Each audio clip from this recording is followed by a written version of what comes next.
തിരുവനന്തപുരം മണ്ണന്തലയിൽ സഹോദരൻ കൊലപ്പെടുത്തിയ കേസിൽ പോലീസും ഫോറൻസിക് സംഘവും ഫ്ളാറ്റിലെത്തി തെളിവെടുപ്പ് നടത്തി. മുഖ്യപ്രതി ഷംസാദ്, സുഹൃത്ത് വിശാഖ് എന്നിവരെ ഇന്ന് മജിസ്ട്രേറ്റിന് മുന്നിൽ ഹാജരാക്കും. ഷംസാദ് റൂമെടുത്തത് ഒളിവിൽ കഴിയാനാണെന്നും ഷംസാദിനെതിരെ അടിപിടി കേസുകൾ രജിസ്റ്റർ ചെയ്തിട്ടുണ്ടെന്നും പോലീസ് പറഞ്ഞു. ഇന്ന് രാവിലെയോടെ പോലീസും ഡോഗ് സ്ക്വാഡും ഫോറൻസിക് വിദഗ്ധരും ഉൾപ്പെട്ട സംഘം മണ്ണന്തലയിലെ ഫ്ളാറ്റിലെത്തി തെളിവെടുപ്പ് നടത്തി. കൊല്ലപ്പെട്ട ഷഫീനയുടെ കുടുംബജീവിതം തകർന്നതിന് കാരണം വീഡിയോ കോൾ എന്ന് ഒന്നാം പ്രതിയും സഹോദരനുമായ ഷംസാദ് വിശ്വസിച്ചു എന്നാണ് എഫ്ഐആറിൽ പറയുന്നത്. പ്രതി ഷംസാദും സുഹൃത്ത് വിശാഖും കൊലപ്പെടുത്തണമെന്ന ഉദ്ദേശത്തോടെ ഫ്ളാറ്റിലെത്തി. മാതാപിതാക്കൾ ഷഫീനയെ ആശുപത്രിയിൽ എത്തിക്കുവാൻ ശ്രമിച്ചപ്പോൾ പ്രതി മനഃപൂർവ്വമായി തടയാൻ ശ്രമിച്ചുവെന്നും എഫ്ഐആറിൽ പറയുന്നു.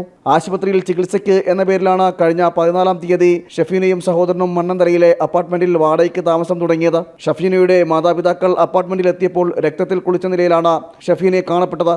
തുടർന്ന് വിവരം പുറത്തു പറയാൻ ശ്രമിച്ചെങ്കിലും ഷംസാദും സുഹൃത്തും തടഞ്ഞു. വിവരമറിഞ്ഞ് പോലീസ് എത്തിയപ്പോൾ ഷംസാദും സുഹൃത്ത് വിശാഖും തൊട്ടടുത്ത മുറിയിൽ മദ്യലഹരിയിലായിരുന്നു. യുവതിയുടെ ശരീരത്തിൽ മാരകമായി മർദ്ദിച്ചതിന്റെ പാടുകളുമുണ്ട്. അതേസമയം ഷംസാദിന്റെ മൊഴി പോലീസ് വിശ്വാസത്തിലെടുത്തിട്ടില്ല. ഷംസാദ് റൂമെടുത്തത് ഒളിവിൽ കഴിയാനാണെന്ന പ്രാഥമിക നിഗമനവും പോലീസിനുണ്ട്. ചെമ്പഴന്തി അണിയൂരിൽ ഷംസാദ് അടിപിടി കേസുണ്ടാക്കി പോലീസിനെ ഭയന്ന് രക്ഷപ്പെടാനാണ് മണ്ണന്തലയിൽ റൂമെടുത്തതെന്നും ഷംസാദിനെതിരെ നേരത്തെയും അടിപിടി കേസുകളുണ്ടെന്നും പോലീസ് പറയുന്നു. കൊല്ലപ്പെട്ട ഷഫീനയുടെ മൃതദേഹം തിരുവനന്തപുരം മെഡിക്കൽ കോളേജിൽ സൂക്ഷിച്ചിരിക്കുകയാണ്.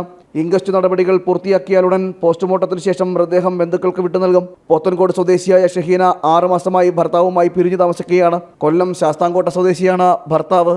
ജനം, തിരുവനന്തപുരം.